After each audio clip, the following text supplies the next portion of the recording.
You're listening to Off the Record, presented by the Hotard Huddle, the podcast that gives you all the latest sports talk with an unadulterated, uncensored twist.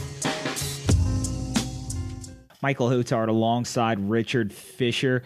Another great episode of Off the Record coming up. For those of you tuned in, it's going to be a good one. We're going to talk, of course, start off with our quote of the week. We're going to talk some Tom Brady, our NFL picks. We're going to jump into some WWE for those of for the rest of you wrestling nuts out there. And we're going to talk about a trend in the NFL that Richard and I are really kind of interested in, so we'll be touching on that later. We also have a debate coming up. Richard and I fall on two opposite ends of the spectrum in this. It is whether or not Chip Kelly is made to be a head coach at the NFL level. We're also going to talk some fantasy football and, of course, ending it with our Asshat.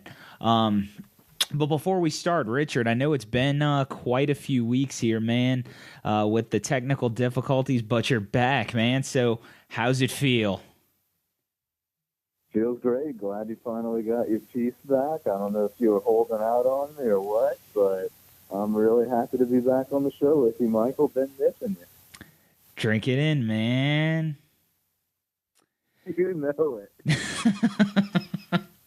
So, Richard, you, of course, came up with the quote of the week in your first show back. No surprise there. You're my go-to for that. But this week, it's by Ryan Grigson, who, for those of you who may not know, is the general manager of the Indianapolis Colts.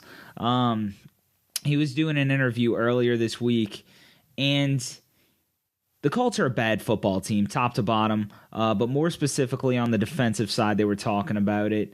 And his reasoning for the Colts defense being so bad was this quote right here. He said, "We have a defense that is a work in progress. When you pay Andrew, meaning Andrew Luck, what we did, it's going to take some time to build the other side of the ball." Richard, I'm going to let you throw the first stone here because I know you were pretty fired up about this when we were talking earlier this week, so the floor is yours, man. Well, Grigson was already starting from behind because me and just about everyone else who follows the league can see how bad of a GM he is. I would actually argue that he's the worst GM in the NFL, and when you've got teams doing like what the Saints have been doing the last 2 years, what the Dolphins have been doing the last few years, what the Browns had been doing the last few years before completely overhauling their strategy, which is actually something that I'm a fan of. It's a tough crown to win in a league where so many teams are doing so many stupid things. But Grigson was already behind the eight ball. But to come out and say what he said leading up to the game on Sunday was just an asinine and stupid comment for multiple reasons. Number one, you're making millions of dollars. You're the GM of a pro football team. No one cares about your excuses. It's not your job to make excuses. It's your job to get the job done. We don't care. Secondly, what's this statement say to your defense, Michael? I mean, you're basically straight up admitting that your defense isn't very good publicly on the record. You know, like just come out and say something along the lines of, no, we believe in our defense. We think our defense is going to turn things around. We think they're pretty good. So that's the second reason why it was a stupid comment. Third reason why it was a stupid comment, okay, fine, you're paying Andrew Luck right now. You weren't paying him last year. You weren't paying him top-end QB money. He was still on his rookie contract, I should clarify. You weren't paying him that last year. You weren't paying him that the year before, and you weren't paying him that the year before. So that was not an excuse that you can use for the last few years. And the Colts also had roster deficiencies around Andrew Luck, and the one time they got to the AFC Championship, they gave up nearly 50 points. And then finally, the coup de grace on why this is just the stupidest thing Grigson could have possibly said is that he's wrong. Denver paid Peyton Manning in the upper teens of millions of dollars last season. They paid him $20 million 2 seasons ago. And look at the defense they had in both of those campaigns. So it is possible with good roster decision-making. It can happen. It can't happen if you're as bad as a GM as Grigson is, but it can happen. So I'm just so many levels, it was a horrible thing for him to say. And it actually kind of makes me happy that he said it, because it once again reinforces how ridiculous he is. Yeah, when we're talking about Grigson, I mean, we're talking about one of the worst GMs in the NFL right now, maybe in all of sports. And the main point that I want to drive home is the point you made about him not getting a defense when Andrew Luck was under his rookie contract, because that was the first thought that popped in my head when I heard this was, this is the first year of his mega deal that he got. What the hell are you talking about? Not being able to build a defense because his contract? No, you've had plenty of cap room to play with. This team has been an absolute train wreck for years. And this goes back beyond Andrew Luck, too. Even in Peyton Manning's day. Now, they had some good guys on that defensive side of the ball, but collectively as a defense, they weren't very good. They had a couple of top 10 years, but overwhelmingly, it was Peyton Manning carrying that load, and now it's Andrew Luck carrying that load. But with the Indianapolis Colts of today, they don't even have an offensive line. They got a lot of young guys on there, and that offensive line's terrible. The running game, Frank Gore kind of keeps them somewhat at bay, keeps defenses at bay, because Frank Gore can still muster up 3 or 4 yards a pop, but it's nothing special.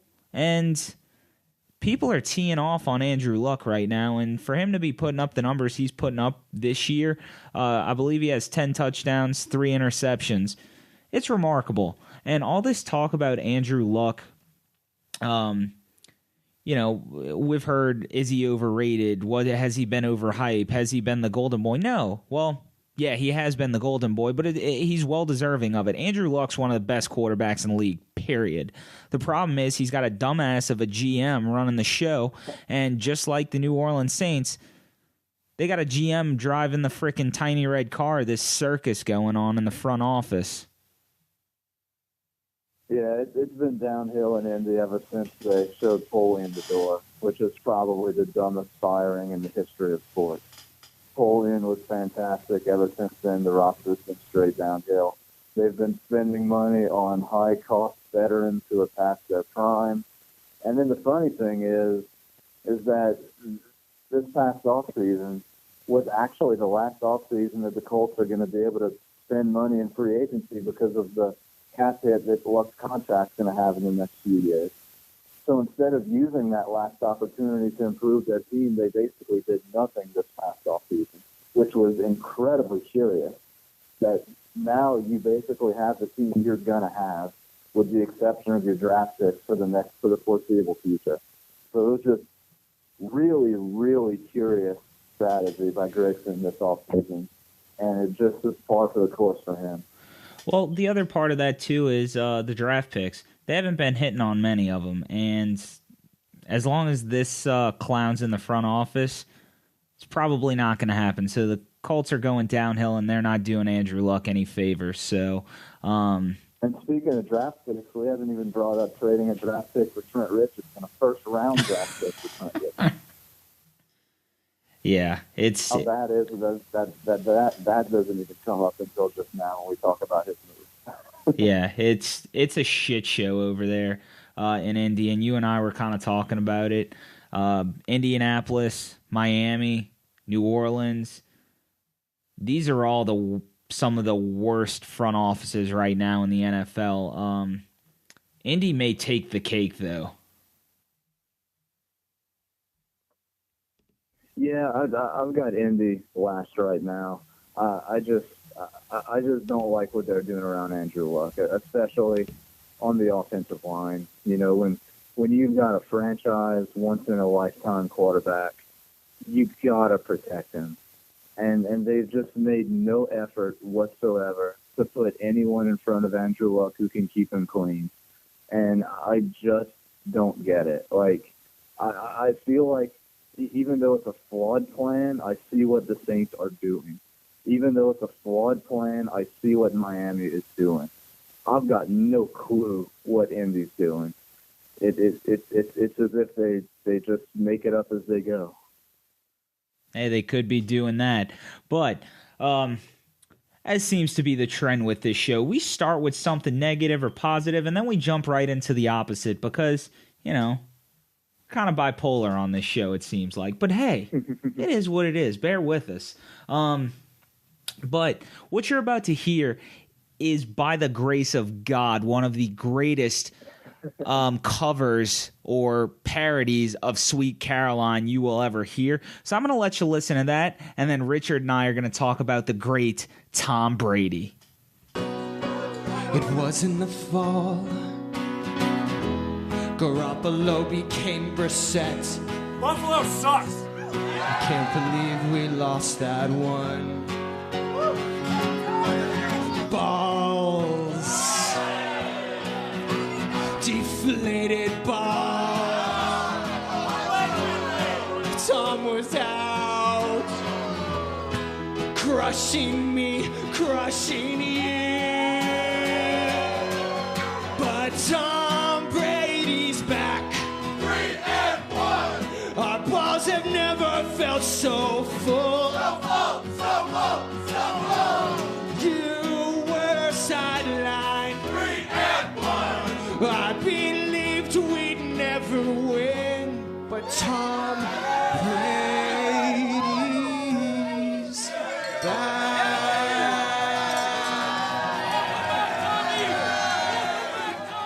So, Richard, I don't know if how that hurt, if that was the music to your ears that you absolutely needed, but for me, it most certainly was. The most liberating, most profound song I think I've ever heard in my life. I think it was on Step Brothers that said this best. It was like listening to Fergie and Jesus, and that's exactly what that song was to me, because Tom Brady is a mythical god of football who just doesn't die, and he is incredible. Speaking of movies with John C. Reilly and Will Ferrell, I'll give you a quote from a different one. You know how the great Ricky Bobby said that wasn't worth a velvet painting of a whale and a dolphin getting it on? Well, that song was absolutely worth a velvet painting of a whale and a dolphin getting it on. Yes. But let's go ahead and talk about Tom Brady here. So he obviously made his triumphant return this week against the Cleveland Browns. Now, my prediction for him was 300 yards, 6 touchdowns. He may not have gotten the 6 touchdowns, but he got 400 yards, and he returned in a big way. The stats were off, but I'm not going to say I was the only one who predicted it, because I was one among millions upon millions of people who probably predicted Brady to come in like a bat out of hell and just shit on the Cleveland Browns. But 406 yards, 3 touchdowns. Richard, I do have to bring this up because I feel like you and I should discuss the elephant in the room among us. So, I remember hearing from you that, and to your credit, it is a fair point. I remember hearing from you after getting destroyed by Denver last postseason that we would see Brady take a step back this year, just because a lot of times when those older quarterbacks take a beating, you saw it with Favre and a couple other guys, they come back, they're not necessarily the same. Now, you did say that, to Brady's credit, if anyone can come back, it's probably him. But what are your thoughts about that? I know hindsight may be 20/20 and it is only one game, but are you feeling any different about that? Yeah, I mean, I have to say that I am. I mean, Brady was fantastic, obviously. I wouldn't feel bad about your prediction, Michael, because if he would have wanted to throw 6 touchdowns and if the Patriots would have wanted him to throw 6 touchdowns, he would have been able to do so. That was just a woodshed beating every single possession the Patriots had the football, which is what they should have done versus a CFL defense in the Cleveland Browns that they faced on Sunday. Now, Brady's going to face some much better defenses as the season progresses, and as we've also seen with older quarterbacks, they can give you 1, 2, 3, 4, 5 weeks, but once we get a month, 2 months into the season of playing consecutive weeks, that's whenever they start to slow down. So I'm not going to fully come off of that prediction, although right now it does look really stupid. But I just feel like we've seen this before, like with Brett Favre, the beating that the Saints gave him in the NFC Championship game, and he was just not the same in the final year of his career the next year. And Brady, I want to say, is maybe 2 years younger than Favre was at that juncture in their respective careers, so maybe it's a bit premature on my end, but we've just seen this. You know, we saw it with Peyton Manning last year, just unable to get physically right once you reach a certain age. Who would have thought Peyton Manning? Who would have thought Peyton Manning would turn into Trent Dilfer? And that's the thing. That's what I was about to bring up, Michael. Like, once you lose it, and it ain't coming back. And let's think about how crazy Peyton Manning's fantasy value dropped in such a short period of time. At the beginning of last year, he would have been one of the, rated as one of the top 5 quarterbacks in the NFL. And just by the middle of the year, you couldn't have gotten anything for him. A year before Peyton Manning fell off a cliff, he was setting records in the NFL. So you just don't know when it's going to happen with these quarterbacks. It's impossible to predict, but that didn't stop me from trying. Well, going forward, you mentioned the Patriots schedule, and I mean, they still have to play the Buffalo Bills again, which I expect Brady to have a huge game after Rex Ryan and that frickin' shit show started shit-talking him.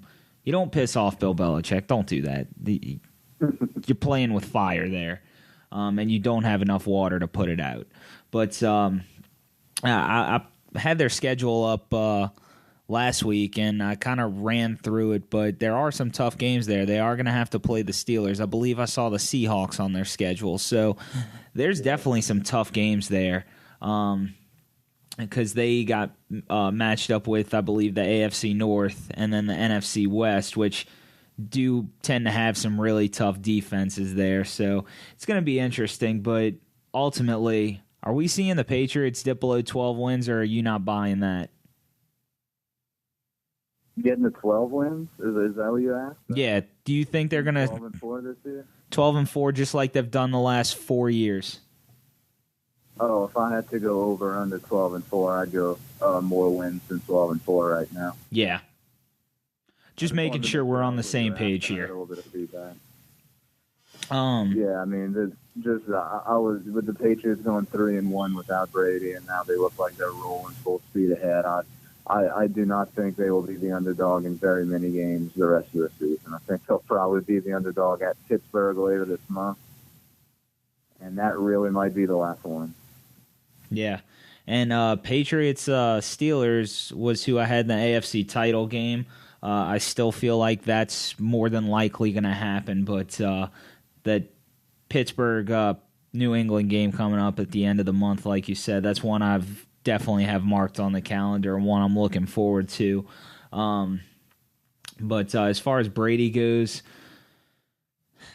I could still see him reaching 4,000 yards before this season's over, and I can still see him getting to 30 touchdowns, and I don't think that's out of the realm of possibility by any stretch of the imagination.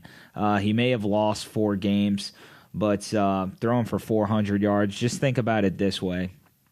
If he has another 350-yard or 2 more 350-yard games, he's going to be in the top 15 in passing yards in 3 weeks, and that's with 4 games missing under his belt. So it wouldn't surprise me if he's there in 3 weeks' time. That's more than 330 yards per game, so that'd be real tough to pull off, but I wouldn't count it. I wouldn't bet against him to do that. And by the way, just one last thing from me on Brady before we move on to something else. I was looking on his ESPN page.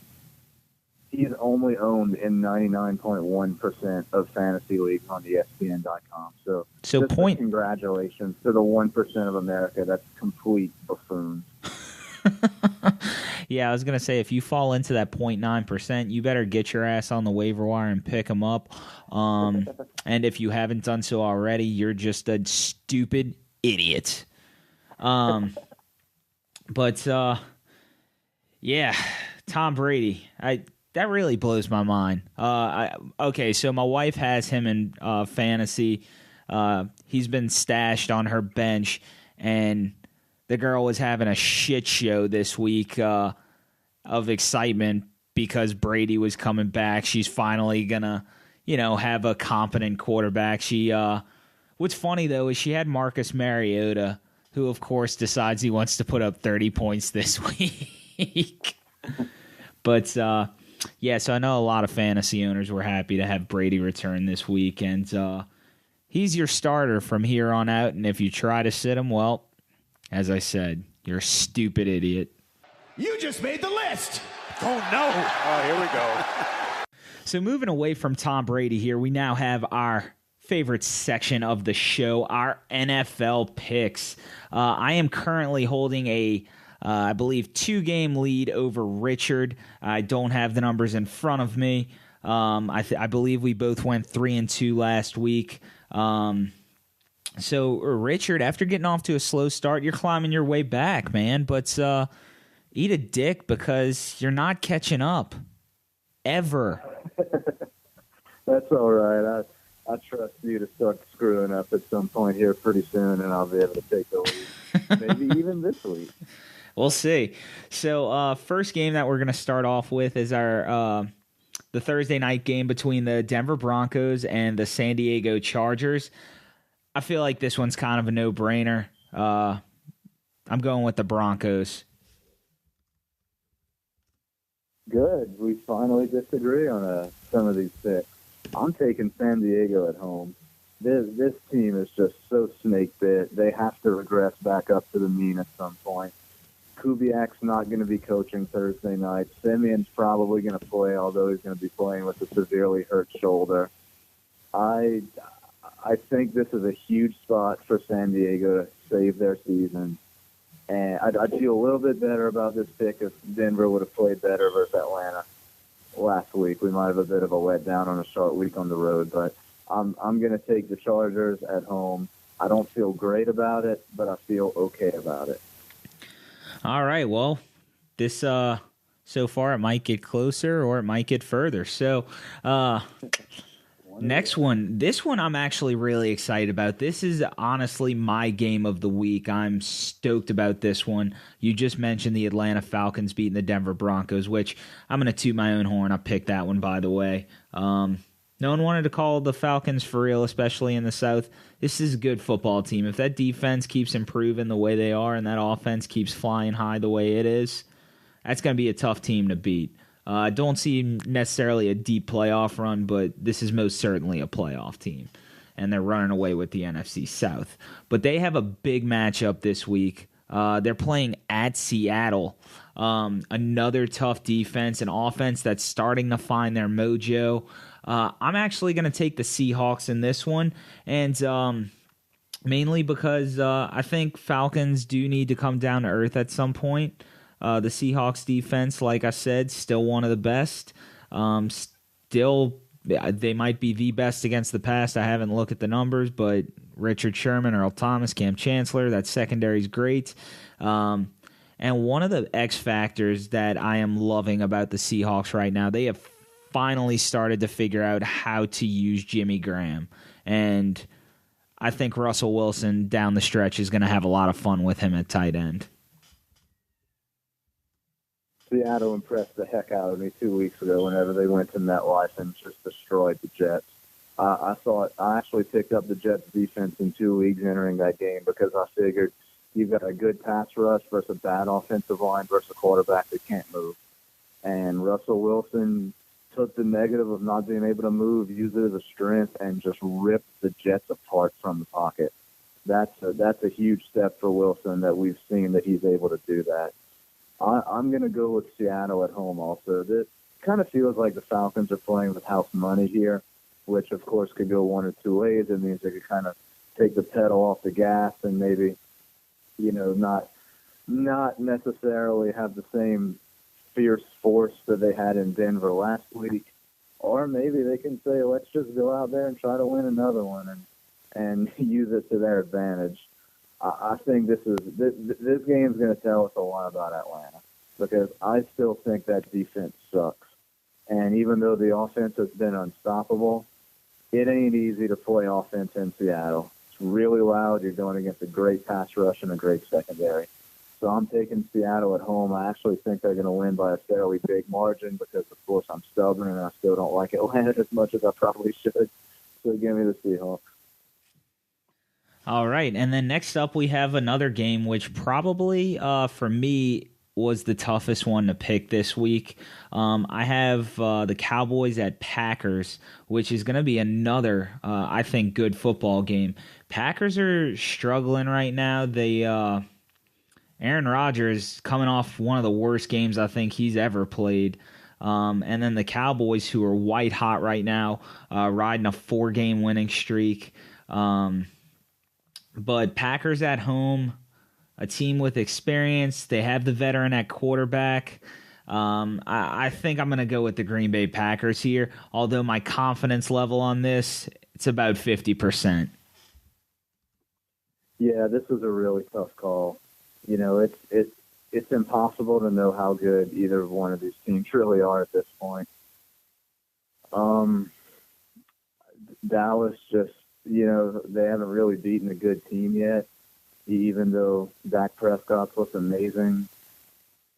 I do think that at some point a much better defense is going to expose Dak a little bit. I do not think Green Bay is that defense. And Green Bay, although they've won a couple in a row, they are coming in really injured. I think that I don't know if Sam Shields is going to play. He didn't play versus the Giants, and Eli's just a mess right now, so it really didn't end up mattering. But this, man, I'm 50-50 on this game too, so I'm just going to take the home team, Green Bay. You're feeling about as confident in that pick as I am, so I think we're one and the same there. Yep, at least I can't lose ground if I go with your pick. So next up is going to be the Sunday night game. This is just going to be a barn burner. I'm so excited. Colts at Texans. What a great matchup we have.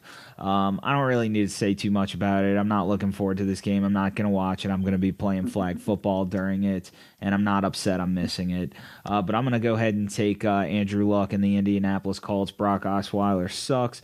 Colts are probably a little more desperate at this point. I'll take Luck in Indy.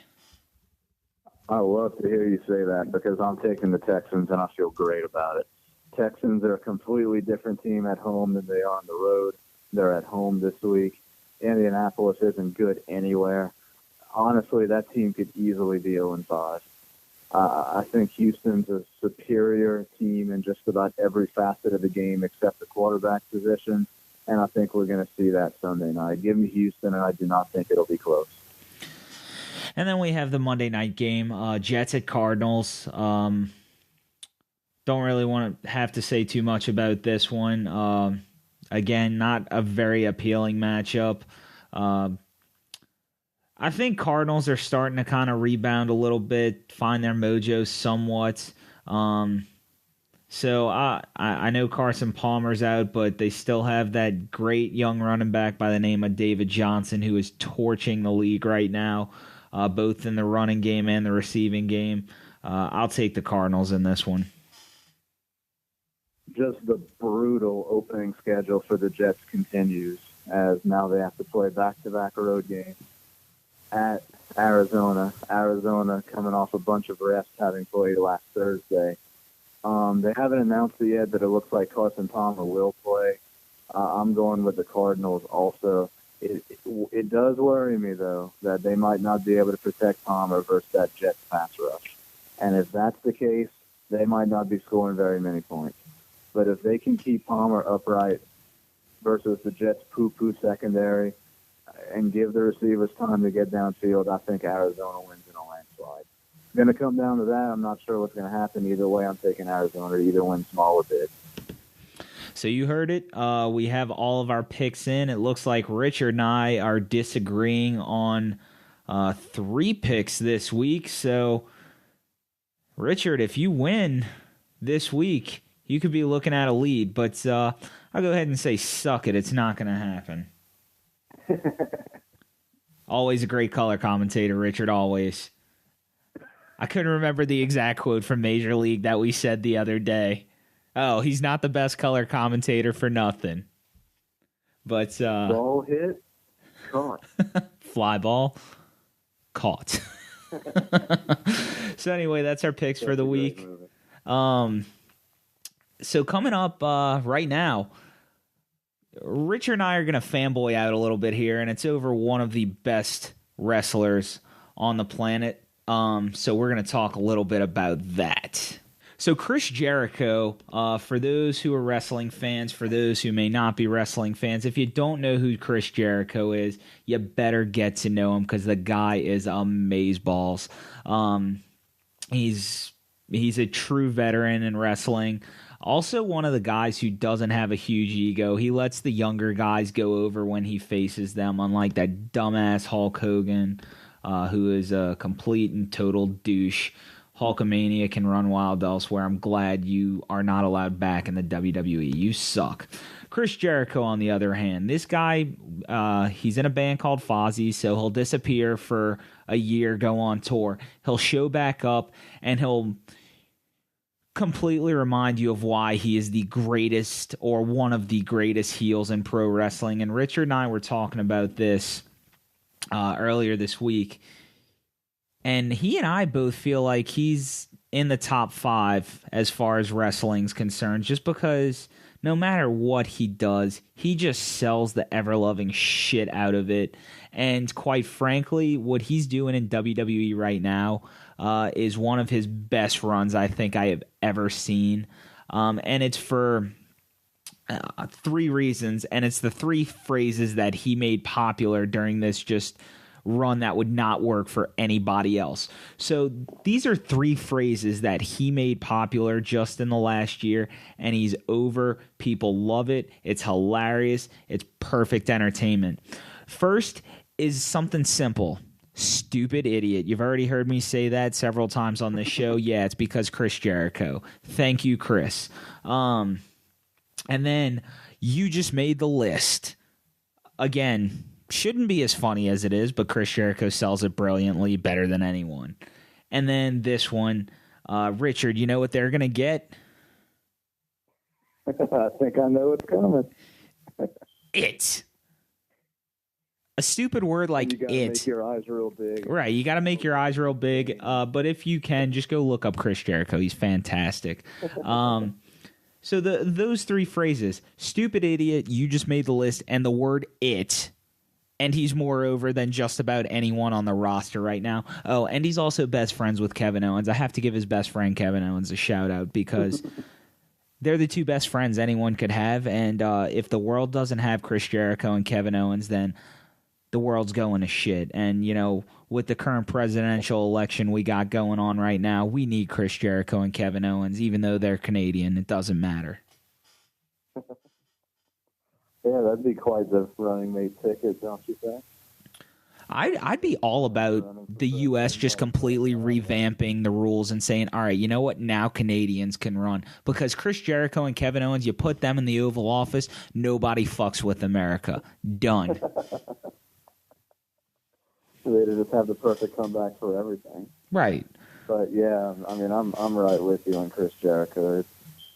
He's number 2 for me. All time. And I know that's not consensus, and I don't care. I've got Flair number 1, and I've got Jericho number 2.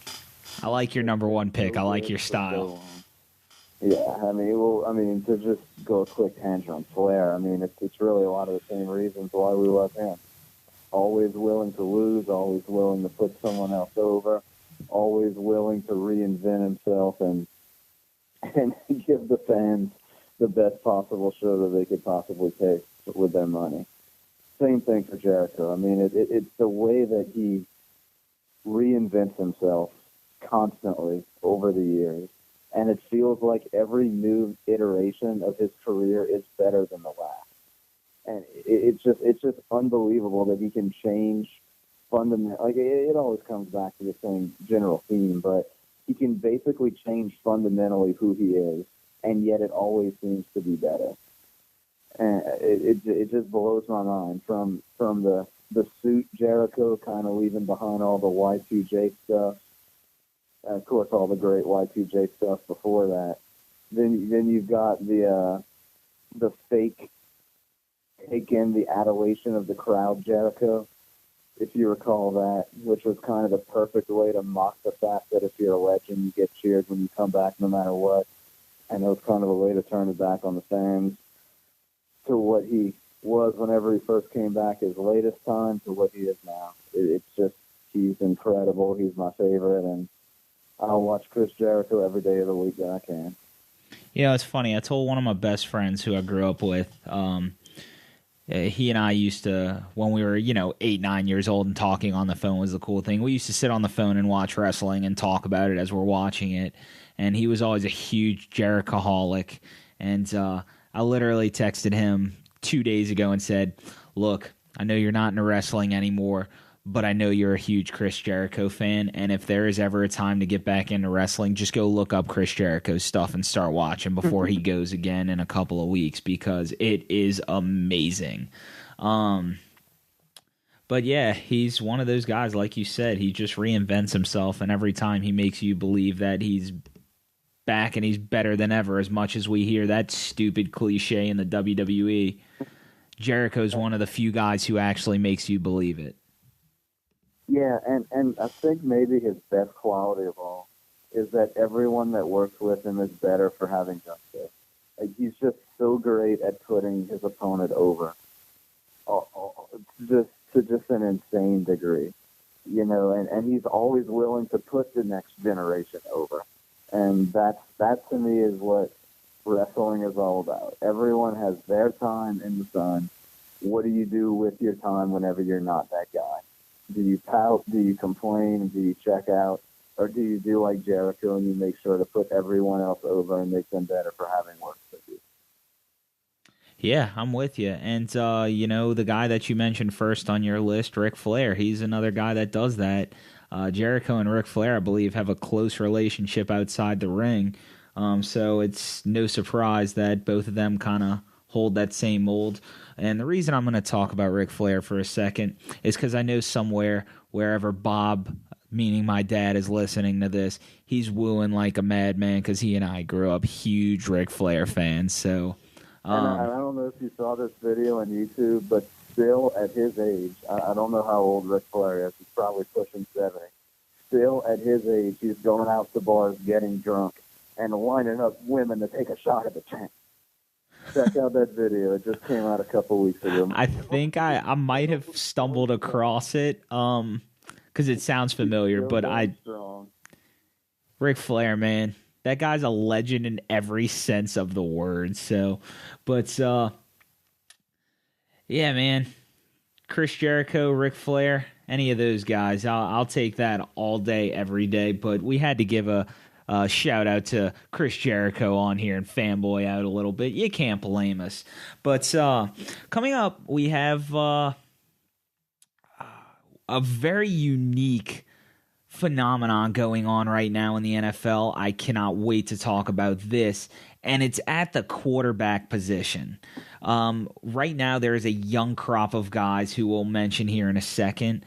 The numbers are through the roof. What they're doing in the NFL is incredible.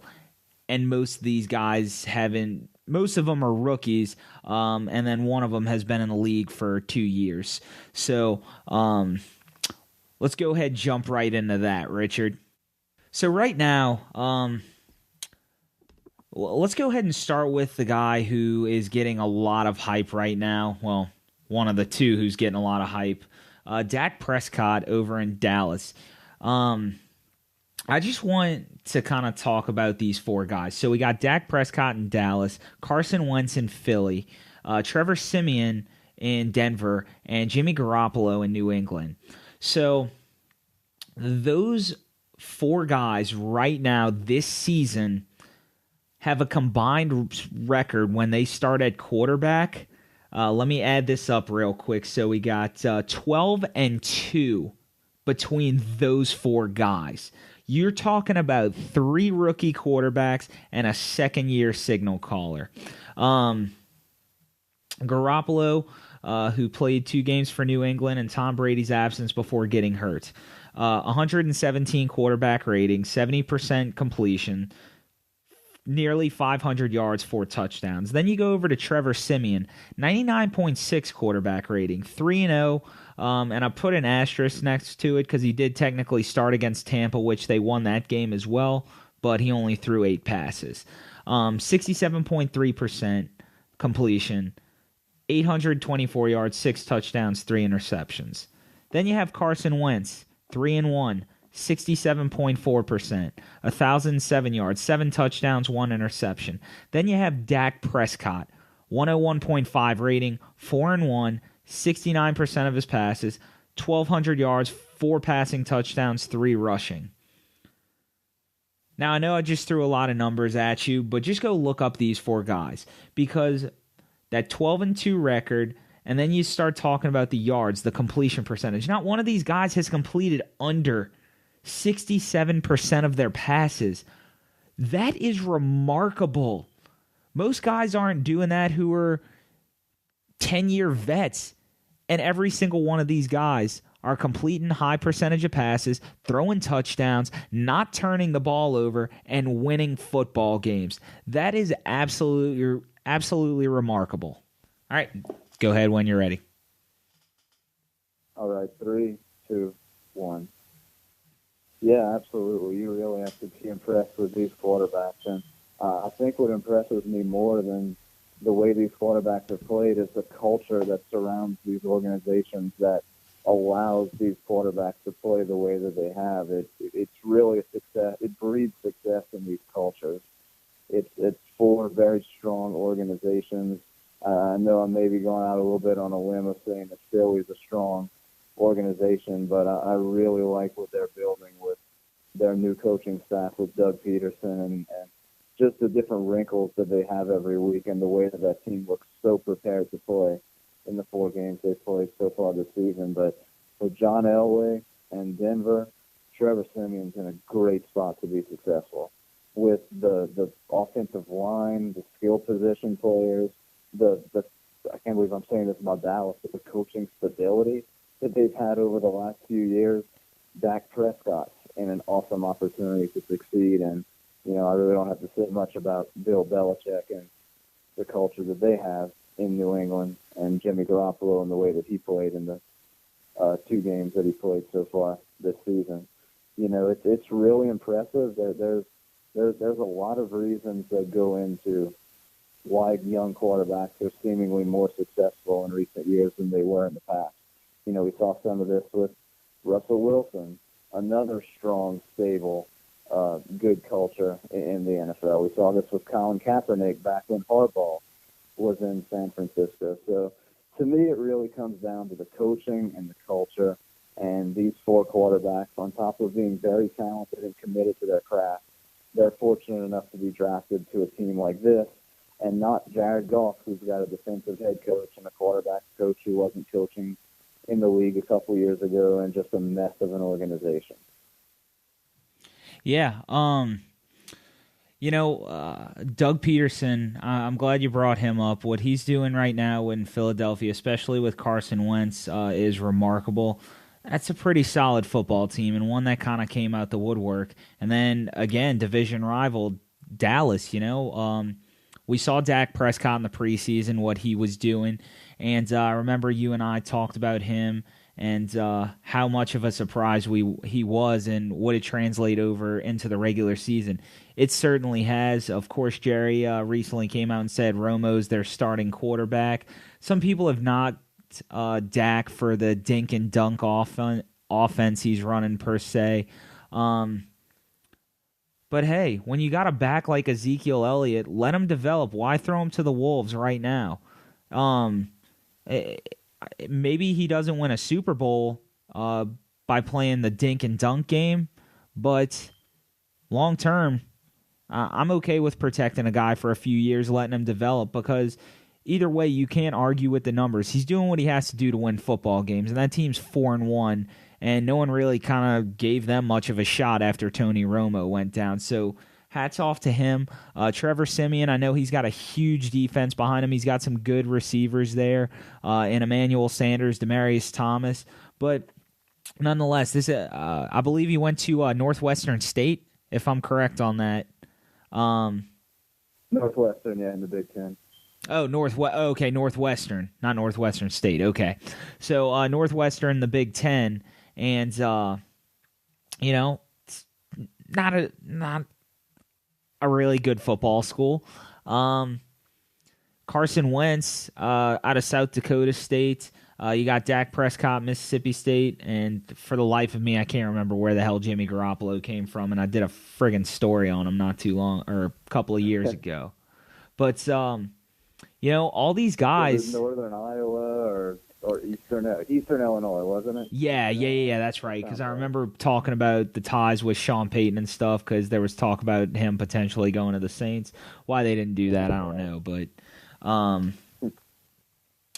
either way, these four guys, like, when you look at the schools they went to, you don't typically think football. And I think that's pretty cool as well. So I'm loving what I'm seeing out of all four of them. Long term, if I had to take my pick, I think I'm going with my boy Carson Wentz, man. I really like what he's doing in Philly. I've liked the stories that I've actually heard about him as well. There was a story going around that when he was in college, he was out on a date, and the girl that he was with asked what he was doing, and he had his iPad underneath the table. He's like, "Oh, I'm just preparing for my next game," and that's why North Dakota State continues to frickin' win. Poor girl, what a horrible. Right, but Goodness. no, but I really like Carson Wentz, man. I don't know how you're feeling. I like all of these quarterbacks, but if I had to take my pick for who I want out of the four of those, and it's not, a blowout in terms of it, because I probably like Simeon the least, but I think Garoppolo's right up there with Wentz. I'm a huge Garoppolo fan, but I don't know, man. Something speaks to me about Carson Wentz. I just like the kid. Wentz has been incredible. I've been blown away at how impressed I've been by him, from his pocket presence, his ability to move, keep his eyes down the field, his ability to just take command of that offense and just be confident and in control and in charge. He calls the protections at the line of scrimmage. He's doing next-level stuff. He does not look overwhelmed. He's keeping the defense on their toes. It's like he's the aggressor. The defense is not the aggressor on him. I do not know what Carson Wentz's feeling is, but I can tell you this for damn sure: he will not suck. He will be a force to be reckoned with, and he will be a starting quarterback in the league for a very long time. So he's my number one out of those four. I've actually got Dak Prescott over Jimmy Garoppolo. I'm still not convinced that Garoppolo isn't a product of Bill Belichick's system. We saw it with I'm blanking on his name, but Matt Castle. Matt Castle, the quarterback who ended up going to Kansas City and then basically everywhere else after he moved around the league a little bit. We saw it with Matt Castle. I think we're going to see a little bit of that with Garoppolo. I think he's been very good, but I got to see more reading the defense. I got to see more throws down the field. I've got to see more next-level stuff. I saw some of that with Dak Prescott on Sunday. I've been critical is maybe too strong of a word, but I've been reminding people that offense has been very remedial through their first four games. Game 5 versus Cincinnati, they took the reins off a little bit, and Dak Prescott was very impressive, making multiple reads on each side of the field, pushing the ball down the field, and running an incredibly efficient offense as he always does. So if I were listing the four, I'd go Wentz, Prescott, Garoppolo, and then Simeon. I think Simeon's been fine, but I think this is going to kind of be the high side of his career right here. Yeah, I could certainly see that with him.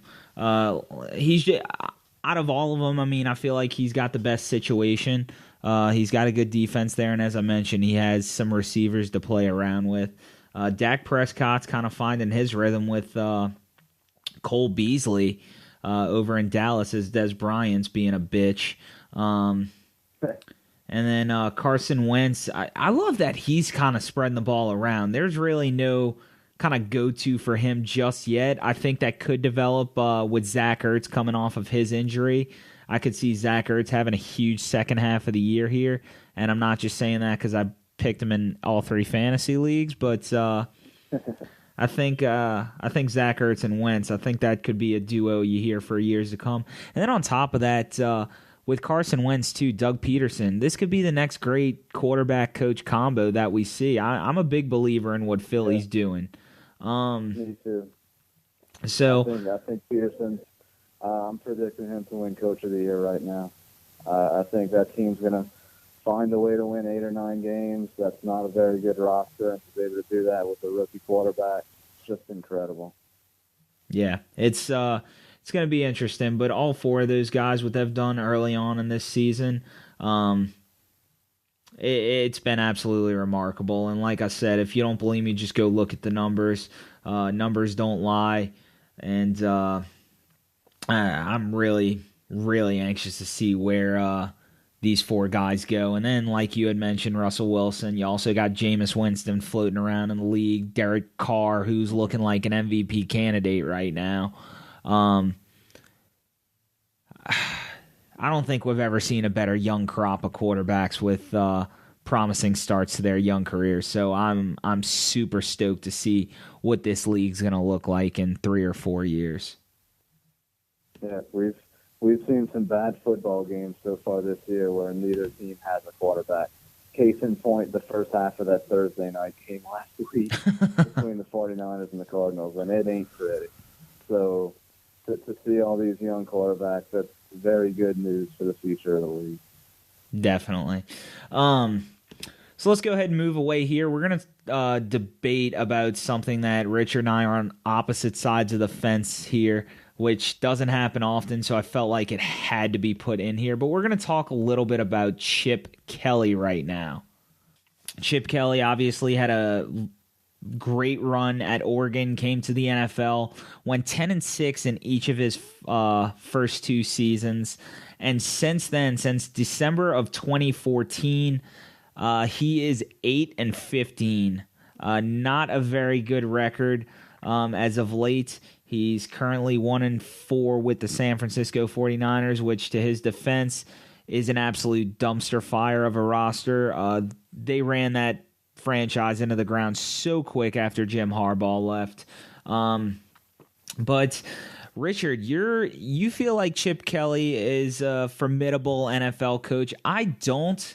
I'll let you start it off and convince me otherwise. Well, I guess the first thing that we have to kind of get a grasp of here, and we both kind of have to be on the same page on, is what are our expectations for Chip Kelly? Like, what's our definition of a good NFL coach? Like, what's a formidable, what's your word, NFL coach in your mind? Okay, so what would be your definition of that? Look, there's probably a handful of guys I would take him over in the league right now. Mike Mularkey obviously is a joke, and I could probably go through a list of 10, 11 coaches who I would probably take Chip Kelly over. But when he was fired from Philly, I felt like there was a lot of hype surrounding, okay, who's going to get Chip Kelly, as if he was this big commodity on the market for a head coach.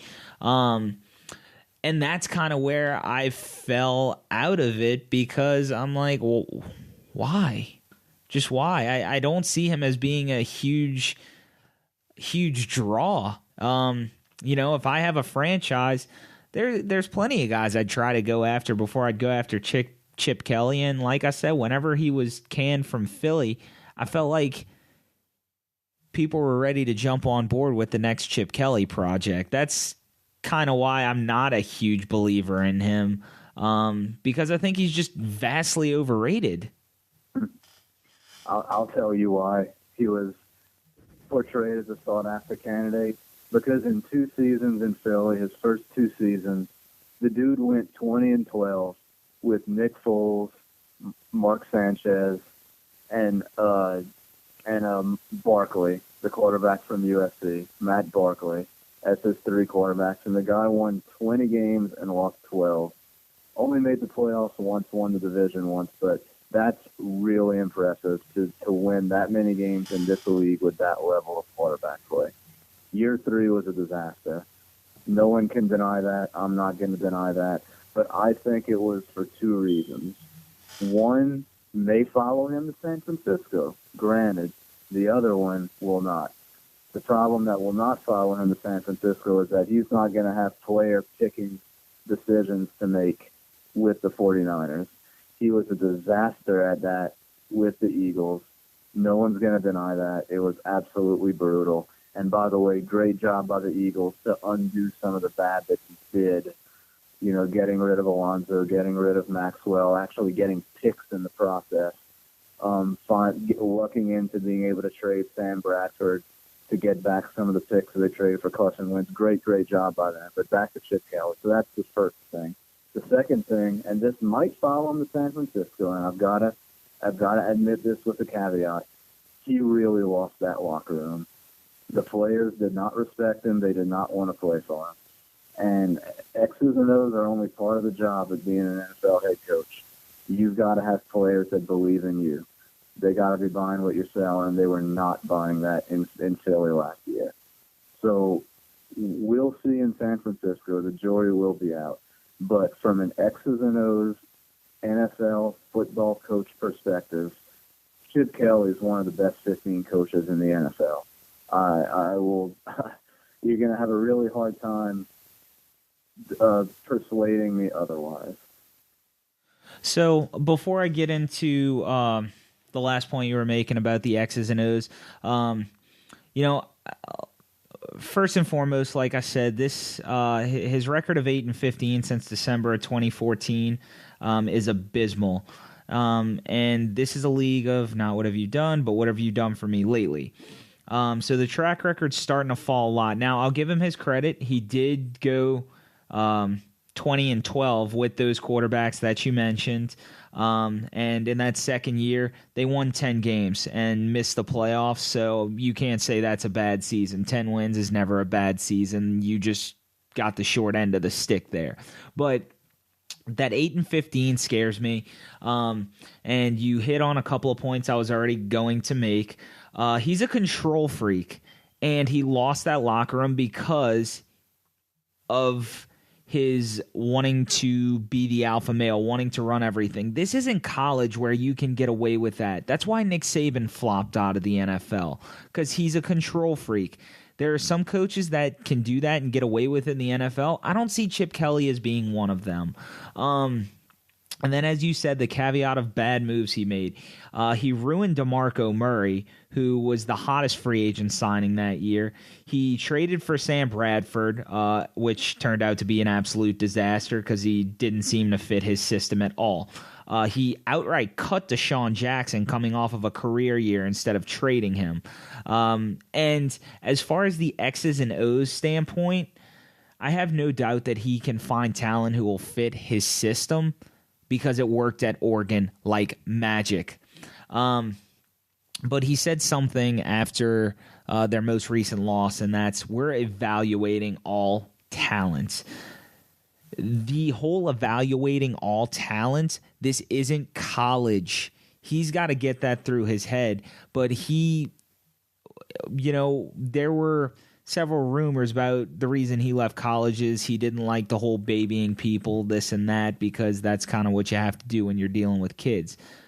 And to some degree, you kind of got to do that with grown men. When guys are getting paid a certain amount of money, they're not going to be sitting on your bench. That's not going to go over well with the front office. That's not going to go over well with fans. And as much as I hate to bring the fans into it, ultimately, once they stop going to games, if you're not putting on a winning product, you're out the door. But his offense, and I've always said this about it, it's too gimmicky, and I don't think it's going to stick in the NFL. I feel like it's already starting to lose some of its luster, And part of that is why I think he's had that 8-15 record over the last 2 years now, or year and a half now. It's I just think Chip Kelly at this point, I think we're just going to start seeing a downfall in him. And maybe that'll change once he gets personnel in San Francisco. I don't know. But I'm just not buying Chip Kelly. And I just think it'll get to a point where players just don't want to play for him. They won't be able to get free agents. Draft picks will falter out because they can't stand playing for him. So I just think it's all one big gimmick, and it's just not a gimmick I'm ready to buy into. Yeah, that offense has to evolve. And to a degree, it already has. They're not snapping the ball as quickly as they did in Philadelphia so far this season.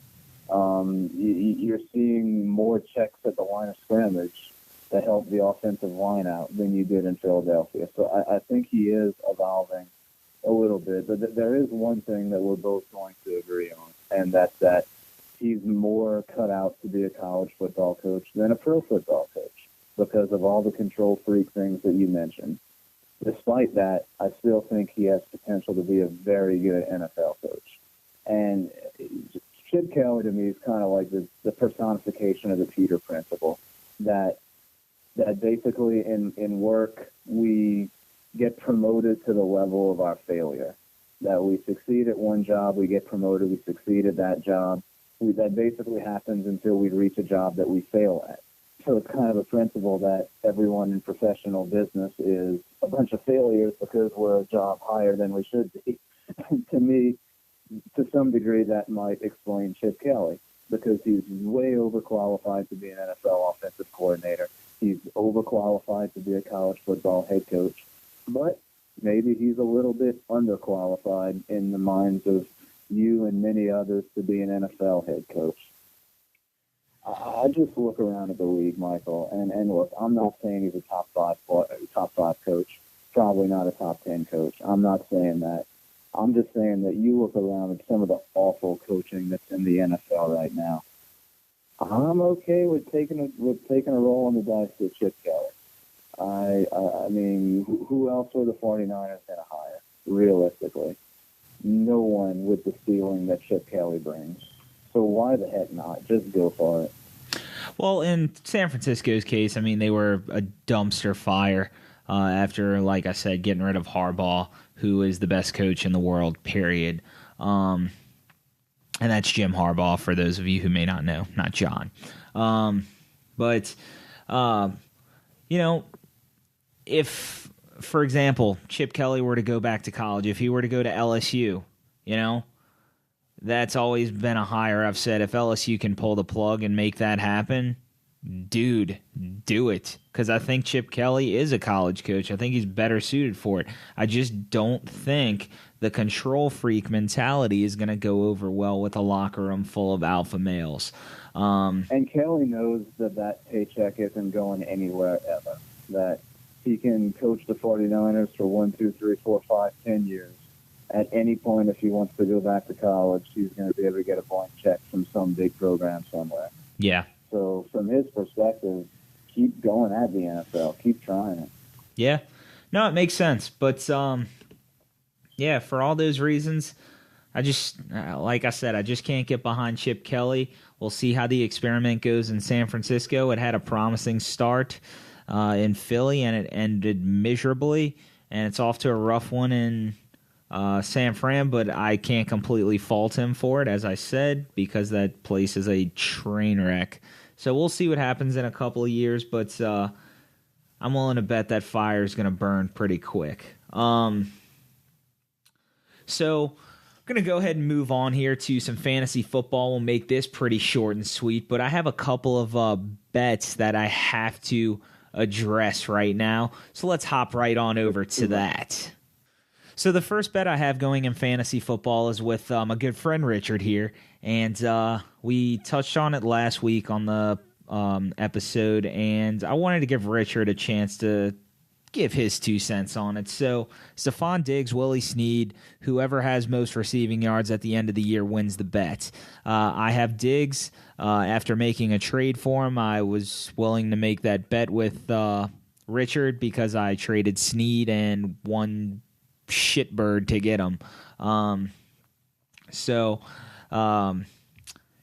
After Richard was like, I don't know how I feel about that trade, we decided to make a bet. And the bet is that loser, whoever doesn't have the most yards 4 through 17, as far as the NFL weeks are concerned, loser has to wear Divas attire or women's attire for the WrestleMania watch party this year, which we usually have, and there's about 15 people there. So one of us is dressing like a WWE diva. And just to be clear, you can't wear yoga pants and a T-shirt and try to say you're Becky Lynch. That ain't going to fly. We're going all out. Go hard or go home. Yeah, I agree with that because I was thinking about that. I was like, well, we could totally cop this out and just wear yoga pants and like a tight shirt. But no, so I'm going to be honest here. I'm picturing you in like, the blue skimpy Charlotte attire. And for my own sake, part of me is like, I just don't know if I want to see that. You don't. But guess what? You guys have to look at me. I don't have to look at myself. I feel like it's a lose-lose for me either way because you know what? I'll rock the shit out of that and I'll look good doing it. But yeah, none of it matters because you're going to be the one dressing up like a diva anyway. And, man, I could totally see you in a Sasha Banks purple and gold leotard. Man, you'd look so good, Michael. I'd pull off a hot Sasha Banks. Get off me. But no, I'm still sticking to my guns. Stephon Diggs, man, he's gonna have more yards. I'm sticking on that like white on rice. And come WrestleMania, you're gonna be the one dressing like a diva, you little bitch. This is a good bet. This is actually a really fair bet. I could see it going either way. Who's gonna get more yards? Watch, it's gonna come down to like 1 yard. Like, I could totally see it happen in that way. Like, there's going to be literally, like, a 10-yard difference. Mm-hmm. Like, I could see it. Who's it going to be? Oh. Is it going to be the number one option in a not so dominant passing offense, or is it going to be the number 2 or 3 option in a very prolific passing offense? It'll be fun to watch. Yeah. More fun for one of us. Well, as of now, I have the lead, and it's by, like, 24 yards, so we'll see. But another bet I made this week is with one of our good friends in the money league, my good buddy Andrew. So at the draft, in our after consuming so many beers, obviously bets started flying. Started running my mouth a little bit because that tends to happen. It is what it is. It's a quality I love and hate about myself. So he and I made a bet. Now, the worst part is he's actually going to be in Ireland this week, so we can't even talk shit about the games in person, so that's going to kind of suck. But loser of our bet this week has to buy a red shirt, khaki pants, go to Target, and help customers. Are you sure you guys are going to be helping customers and not annoying customers? I'm going to be honest. If it's me, I'm just going to troll customers because it's going to help me live out all the fantasy or all the retail fantasy that I've ever had, because there is nothing that I would love more than to just go into a retail store and mess with people after working at Academy, Sports Authority, working in the restaurant industry, working in a bar. Oh, all the stupid stuff I've heard and seen over the years, that's going to just come to the surface, and I'm just going to have some fun if I wind up losing. Please tell me you guys are going to videotape this. I can't promise I'll post it to the internet, but yes, it will be videotaped. I need to see that video, man. That's just going to be too much fun. Yeah, just go up to the lady in the feminine products, be like, oh, excuse me, ma'am, you need help picking out some Tampax? I'm seeing some foliage up on your face. You sure you don't want to look at razors before? Oh, my God. Yeah, it's going to be interesting. I'm curious to see. Andrew, if he loses, I can't wait to watch that unfold, because if there's anybody who's a better troll than me, it's him. So we'll see. But I would point you in the direction of the condoms, but man, you can't get laid. oh my God. Oh Jesus. Yeah, it's yeah, I don't know. I don't know where that's going to take us. But yes, that video will never be on the internet ever. So, but it's definitely a bet I'm looking forward to. So we got some good ones this year. Any on your front this year that you find particularly interesting besides our Divas bet? No, man, just the bets in this league. I mean, your league's the fun one. Yeah, I'm having all my fun in the league I'm in with you. Trying to make it that way, man. Trying to. Yeah, keeping it fun. I like it. The group me gets out of control sometimes, but it's always a good time. So let's go ahead and wrap up the show. We're going to talk a little bit about our Asshat of the week, which, God, this is a big one. So the Asshat of the week award goes to SEC Commissioner Sankey. What's his first name, Richard? Greg Sankey. Thanks. Couldn't think of it. But Greg Sankey. LSU was supposed to play Florida this week. Florida had a natural disaster, that is Hurricane Matthew, heading their way. Well, Florida decides to cancel the game, which sort of benefits them. So now we don't have an LSU-Florida game. And the reason we're giving the asshat to the SEC commissioner this week is for the simple fact, why the fuck did you not step in and make this happen? I understand the whole natural disaster thing. Being from Louisiana, I get that. I was not too far from where all the damage happened for Hurricane Katrina. People want to be with their families. I get that. Reschedule this game then. Figure something out. Find some middle ground here. And go from there. But what it's looking like is Florida honestly comes out of this looking like a bunch of cowards, to say the least. And I just think it's a really bad look for the SEC. Yep, it's a bad look for Florida, and it's a worse look for the SEC. Florida tried to get away with something, and because there's a vacuum of leadership right now in the SEC office in Birmingham, they were allowed to get away with it. This would have never happened if Mike Slive was still the commissioner. Sankey's still very new to the job, did not handle this crisis very well. There's actually a part of me that kind of respects Florida for being big enough heels to go ahead and try to pull this off, and then following through and actually pulling it off. They did a really good thing from their perspective on Wednesday morning whenever they came out and said, this game will not be moved out of Gainesville. That, in essence, handicapped the SEC office to some degree that it wouldn't allow them to move the game to Baton Rouge like they did for South Carolina the previous year on the Wednesday leading into that game. So Florida said that, no pushback from the SEC. Then on Thursday, we get to a point where it's logistically impossible to move the game, to play it on Saturday, and the stall tactics and the delay tactics continue, and still nothing comes out from the SEC's commissioner's office. It was just a really, really poor showing of a lack of leadership from Sankey. And it doesn't, even though Florida and their fans are going to say that they did what they needed to do to, one, be completely prepared for the hurricane, and two, although they won't admit this, get out of a game that they didn't want to play because their defensive line's hurt, their quarterback was hurt. It was not the time of the year that they would have wanted to play LSU. They'd much rather play LSU later in October or in November. It's just a bad look for Florida because the Miami Hurricanes played Saturday night. The Miami Dolphins played Sunday at noon. Florida Atlantic rescheduled their game for Sunday. South Carolina rescheduled their game for Sunday.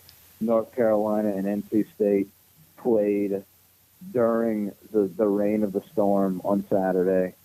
The game could have been played on Sunday. The game could have been played on Monday. LSU even offered to fly in and fly out the day of the game so that they wouldn't have to take up any hotels, as Gainesville was used as a refugee area with those hotels being booked up.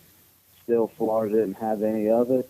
And then on top of all of that, and this is where it looks the worst of all, they still sent their volleyball team to South Carolina to play a game last weekend.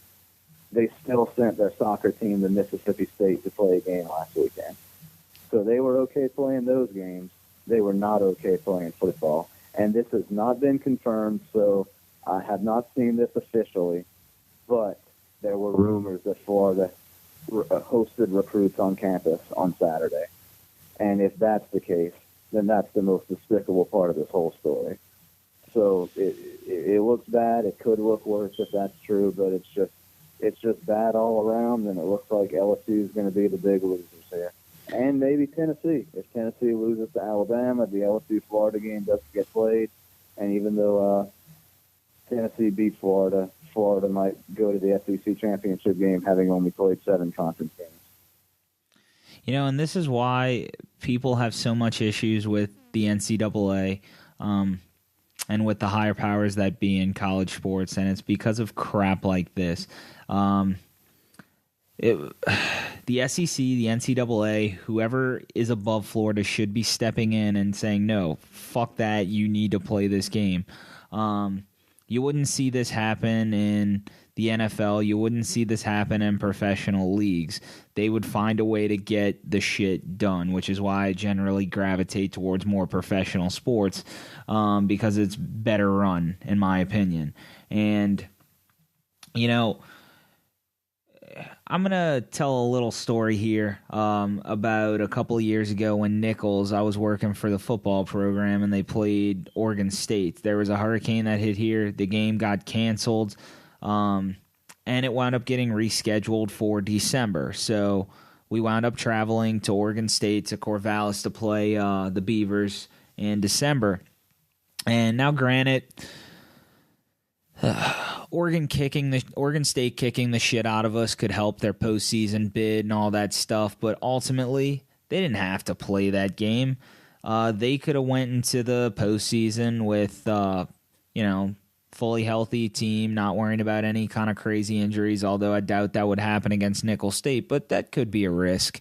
You had guys like Brandon Cooks, Marcus Wheaton, Sean Mannion at quarterback. And then Cody Vaz. They were running a little bit of a dual system at the time.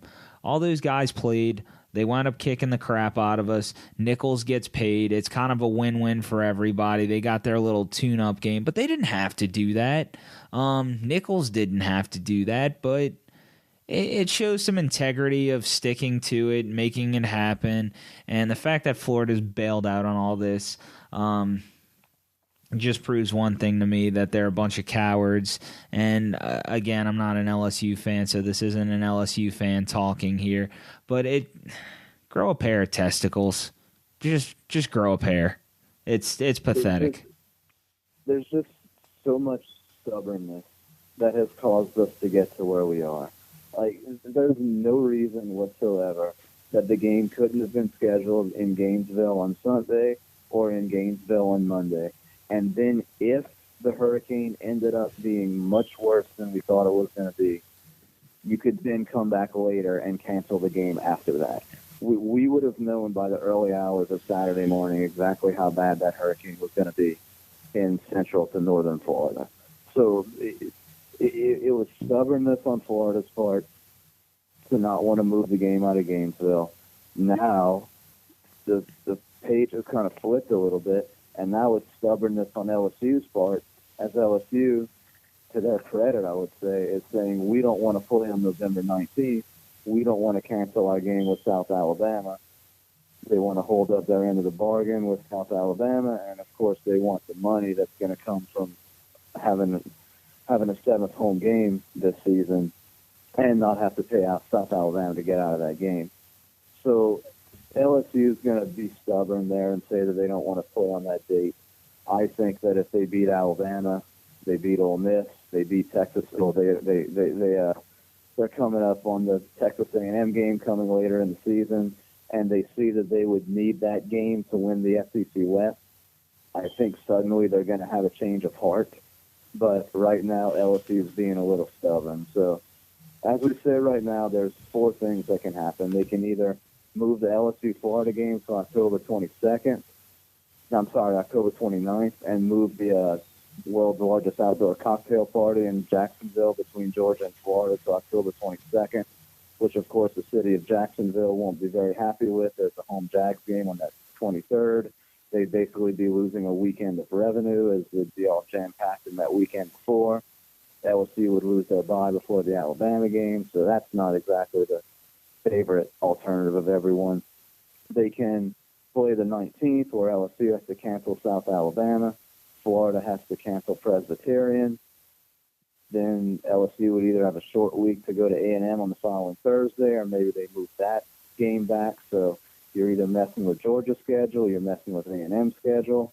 You can mess with the SEC championship schedule and move the SEC championship game back a week, play LSU versus Florida if it has implications to get into that game on that Saturday, December 3rd, I think it is, which that's obviously not going to sit very well with Atlanta to move that game back. Or you can just not play the game and risk the embarrassment of a team being 6-1 and getting in because they didn't play a game. So there's 4 choices here. None of them are good choices, and they could have been avoided if Sankey would have showed some leadership last week. Boom. Nailed it. No, I can't really add any more to that. I mean, you pretty much hit it all on the head. Sankey's the big loser this week, which is why he's dubbed our asshat of the week. Richard, man, it was wonderful to have you back. Happy to do it. And, I just want to give you one more hearty and heartfelt suck it, both in the picks and losing this Stephon Diggs bet. Best of luck in your future endeavors. Man, you're going to look great in the dress. I can't wait. All right, y'all. Thank y'all for tuning in. And be sure to check out next week's episode. Suck it! All right, well, that's a wrap, Mike. Let me go ahead and turn this thing off real quick. Hold up, dude. What the hell are those squiggly lines? Like a heartbeat at a doctor's office? No, dude. What the hell? You been recording this? You told me this was off the record. Yeah. Drink it in, man.